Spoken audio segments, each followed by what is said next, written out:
Chris came into my life like he was exactly what I had been waiting for. We met at a rooftop bar in the heart of the city, all skyscrapers, music vibrating through the floor, and a skyline lit like fireworks suspended in time. I was at a coworker's birthday, already a little exhausted from pretending to enjoy small talk, when he slid into the seat beside me with a confidence that felt rehearsed. "You look like you're trying not to escape," he said with a smirk. I rolled my eyes, but I couldn't help the smile tugging at my lips. "Is it that obvious?" He leaned closer, the scent of mint and cedarwood wrapping around me. "Only to people who are also trying to escape." There was something disarming about him. A magnetism. In those first moments, he made it so easy to feel chosen, singled out in a room full of faces. He insisted on walking me home, even though I said taxis were safer. And when we stopped in front of my apartment building, he brushed a strand of hair behind my ear in a way that made my heart stumble. "I want to see you again," he said. "No, I need to see you again." It was intense. Too intense. But the kind of intensity that felt flattering. Desired. I gave him my number. From there, everything moved fast. Dinners in candlelit restaurants, spontaneous flowers delivered to my office, late-night calls about future vacations we would definitely take. He treated romance like a sport, and he intended to win. The first crack was so tiny I barely noticed it. He would joke about how every guy who glanced in my direction wanted me. He would place a hand on the small of my back like a claim tag. If my phone buzzed, he'd jokingly say, "Who's that?" "Your secret admirer," and take it from my hand before I could answer. I laughed along. Attention like that felt like love.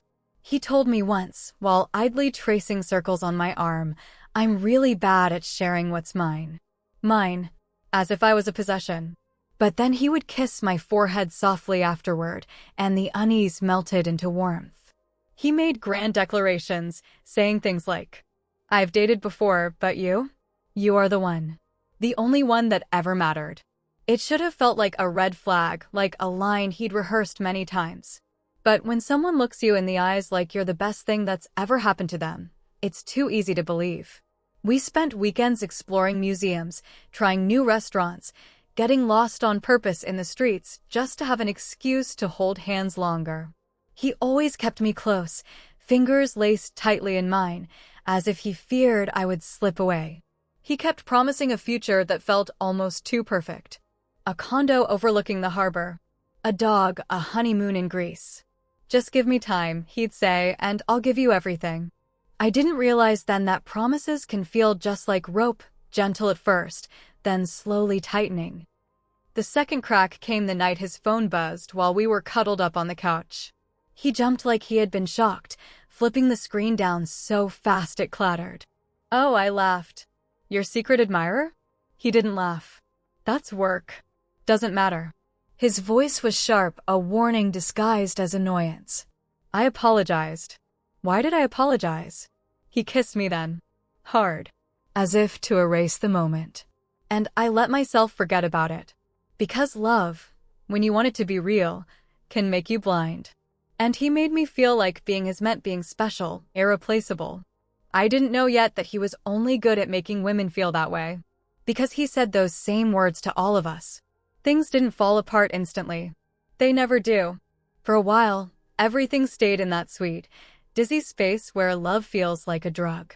Chris still brought me coffee in the mornings when he stayed over, still sent good morning texts filled with hearts and inside jokes. He still looked at me like I was the only woman in the room. But the subtleties started shifting. He became harder to reach after 9 p.m. At first, he blamed late meetings. Then family issues. Then, "I'm exhausted, babe. I'll call tomorrow." Tomorrow kept running from me. His phone, once casually left on tables, in his jacket pocket, now never left his hand. He changed the password one afternoon while he thought I was asleep on his couch. I heard the silent taps, the little sigh of relief afterward. It wasn't the action itself that bothered me, it was the secrecy wrapped around it like a thin layer of ice. He also started disappearing into the bathroom when calls came in, his voice low, like secrets had become second nature. I started noticing the way he used compliments as distractions. If I asked where he had been, He'd guide my face up to his like he was framing a photo and whisper, "God, you're beautiful when you worry about me." It used to make me blush. Now it made me nauseous. He stopped introducing me to people in his life. The few he'd promised I'd meet, coworkers, his gym buddies, they remained conveniently unavailable, always at conferences or out of town. I'd suggest we invite them to something, and he'd brush it off. "They're not important. You're what matters." But somehow I wasn't important enough to be seen. One Sunday, I accidentally saw a name pop up on his lock screen while he was grabbing food from the kitchen. Tessa, 2 hearts. Not a relative. Not a coworker, unless his office suddenly implemented heart emojis. I stared at it, panic curling like smoke in my chest. When he came back, the phone was in his hand so fast the air seemed to ripple around him. "Is something wrong?" he asked. I swallowed. "Who's Tessa?" His smile was instant, too instant. "A friend from school." Relax, Em. Relax. The favorite word of men who give you reasons not to. From that day, the cracks weren't tiny anymore. They were fissures spreading through everything I touched with him. But I held it together. I told myself love required trust. That I had insecurity issues. That I was overthinking. Women are conditioned to doubt themselves long before they doubt the man hurting them. One evening while we waited for an Uber outside a bar, I noticed 2 girls staring openly at Chris from across the street. When they realized I saw them, one whispered in the other's ear and they both burst into laughter, but not the friendly kind. The kind that makes your stomach drop. Chris kept his gaze locked ahead, jaw tight. He didn't ask who they were. He acted like they didn't exist. The silence was a confession he pretended not to hear. I didn't sleep well that night. Every time I closed my eyes, scenarios played like movies I didn't want to watch. And then, the universe pushed harder. A man I'd never seen before held the elevator for me at work.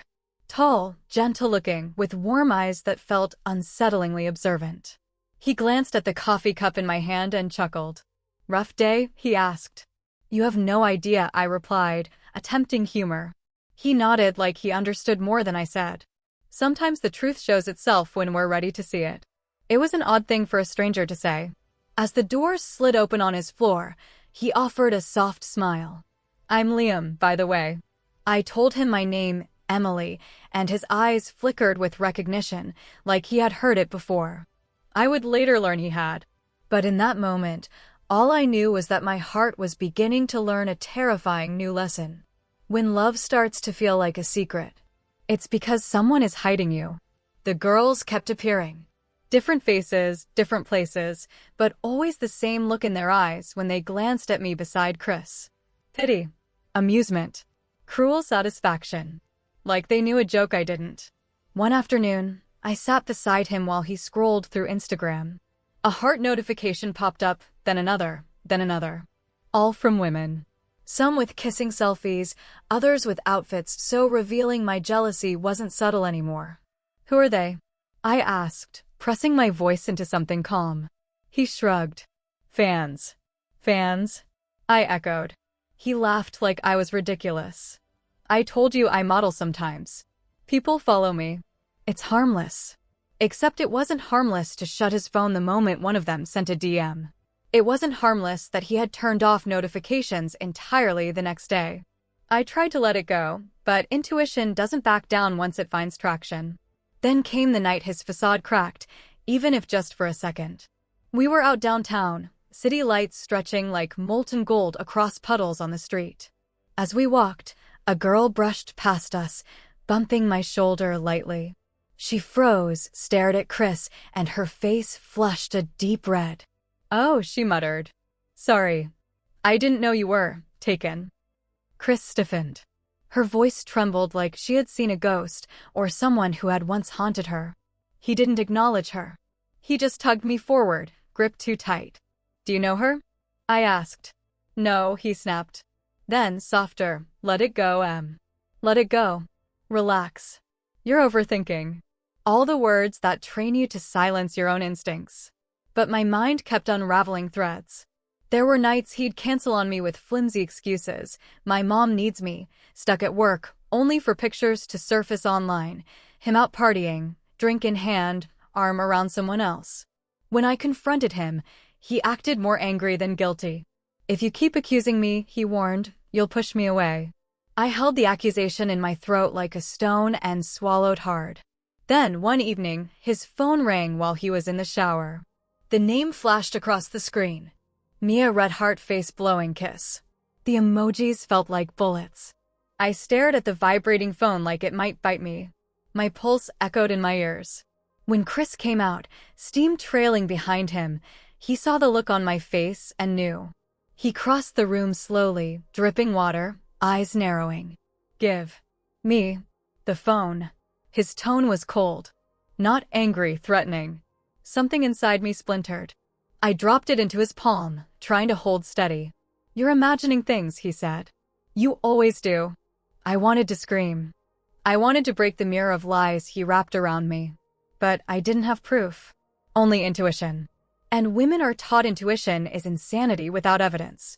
Later that week, I ran into Liam again, this time at the cafe near my office. He was reading, headphones on, until he noticed me. The way his gaze softened terrified me, like he could see the fractures spiderwebbing across my heart. "You look," he paused, searching for something gentle, tired. I tried to laugh it off. "Long week." He didn't press, but he didn't look convinced. And I hated how much comfort I felt simply sitting near someone who wasn't hiding anything. When I left, he stopped me with one quiet sentence. "If you ever need someone to talk to, I'm here." Not creepy. Not pushy. Just caring. It made me realize how starved I was for sincerity.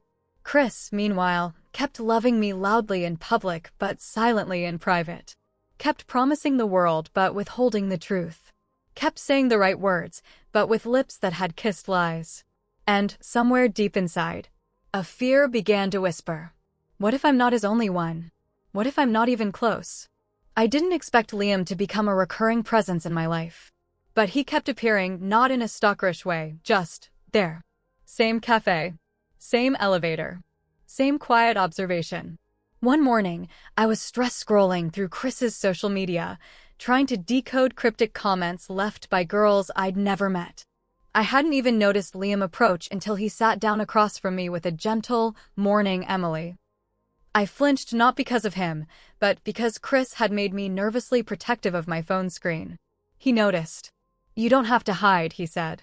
His voice was soft, as if acknowledging a bruise without touching it. "Whatever you're fighting, you don't have to do it alone." I forced a laugh. "I'm not fighting anything." His eyes told me he didn't believe a word. But he didn't push.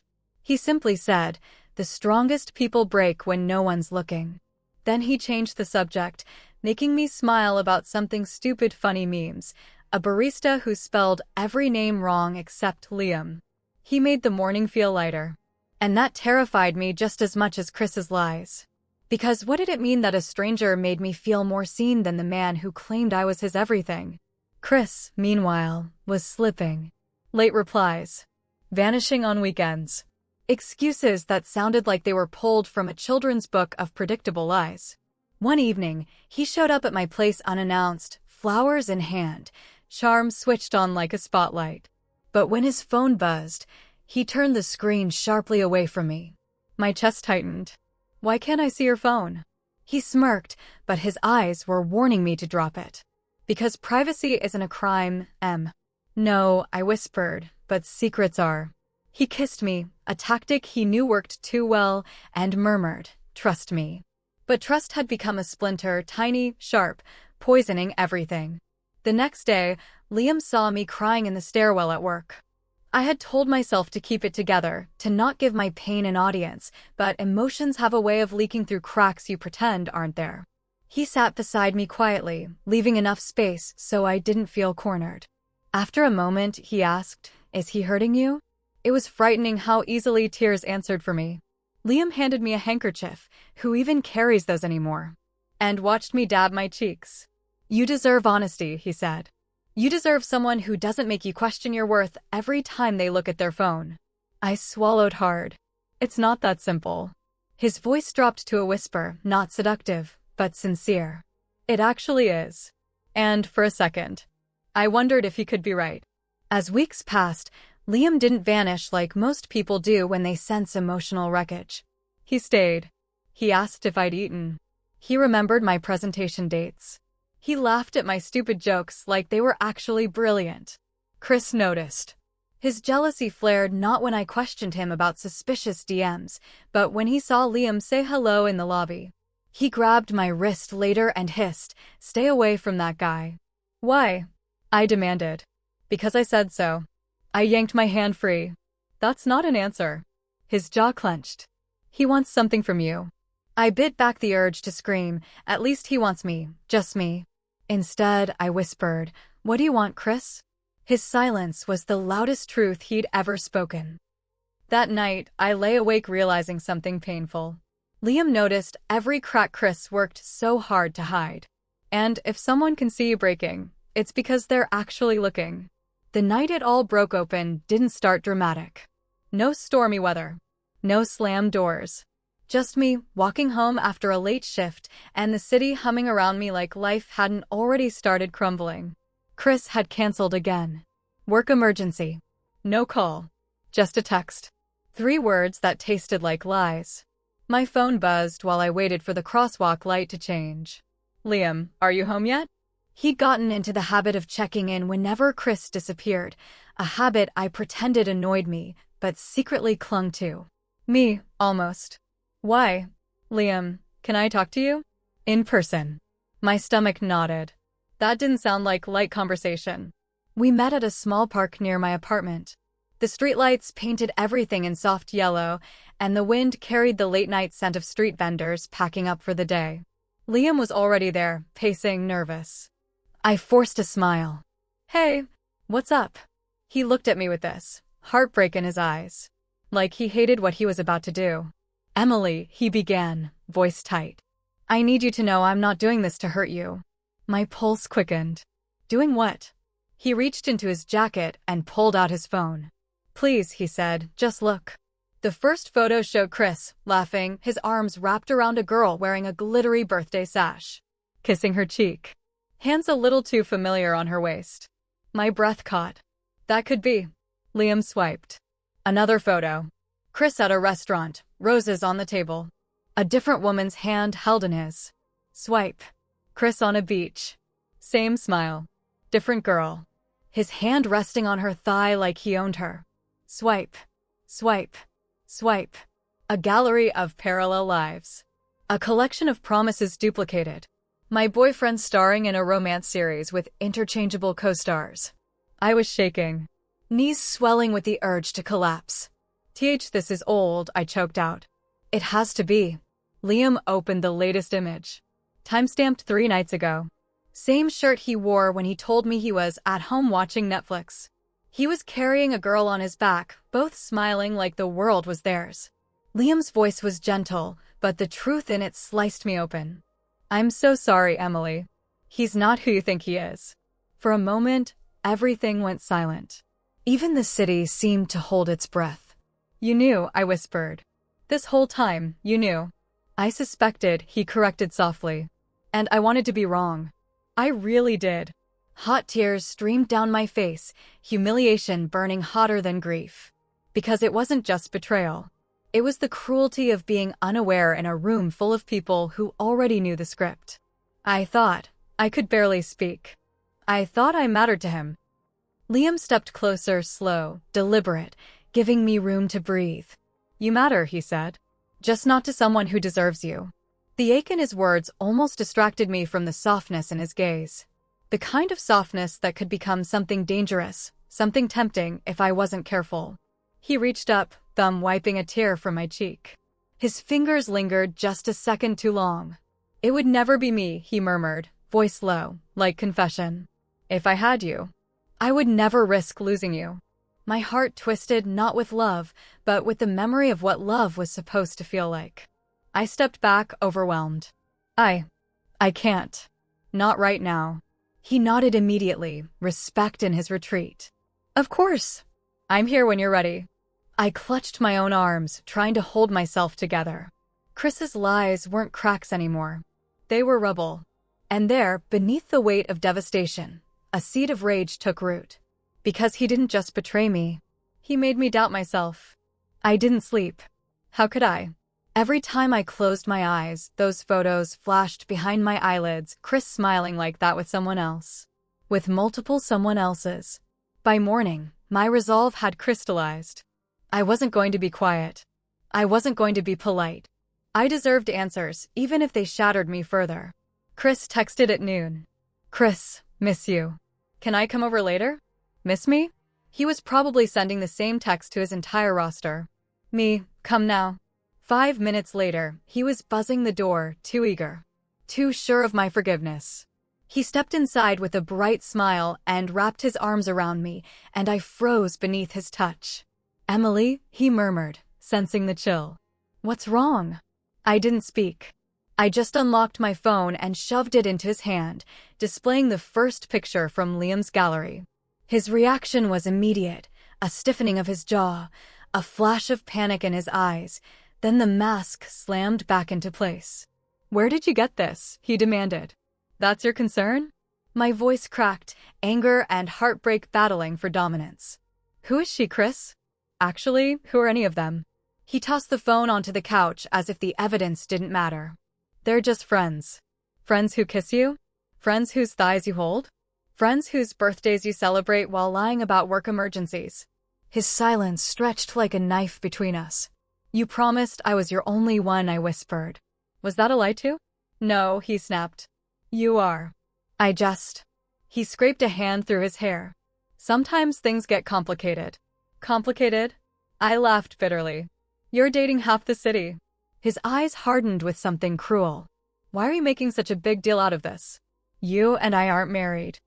So, what was all that future talk, HM? My voice rose, tremoring. Greece? The condo? The dog with the stupid name you picked? Were those just lines you've recycled so many times you don't even hear yourself anymore? He stepped closer, face darkening. Emily, lower your voice. No, I spit out. I'm done lowering anything for you, especially my standards. His hand shot out to grab my wrist, too tight, too angry. The same grip he used when he wanted control. Let go, I said. Stop overreacting. You're being dramatic, he hissed. You want to ruin something good because of a few pictures? I stared at him, at the arrogance, the entitlement, the lack of guilt. This wasn't a slip-up. It wasn't a mistake. It was a pattern. I yanked my arm out of his hold. We're done. He blinked, disbelief cracking through his composure. You're choosing to throw all this away? You threw it away every time you chose someone else. He scoffed. Good luck with that sad little coworker who's obsessed with you. He just wants to get in your pants. His words were meant to sting. But instead, they made the truth clearer. It's funny, I said quietly. Liam cares more about my feelings than you ever have. His expression twisted jealousy, rage, panic all boiling into something ugly. But I was no longer afraid of it. I opened the door and stepped aside. Leave. He didn't move. Emily, get out. He stormed past me, but not before spitting out one final, venomous line. You'll come crawling back. They always do. The door slammed, rattling the walls, but it felt like a release. I stood there shaking, adrenaline crashing hard. Then my legs gave out and I sank to the floor, sobbing like my heart was ripping itself out piece by piece. Everything hurt.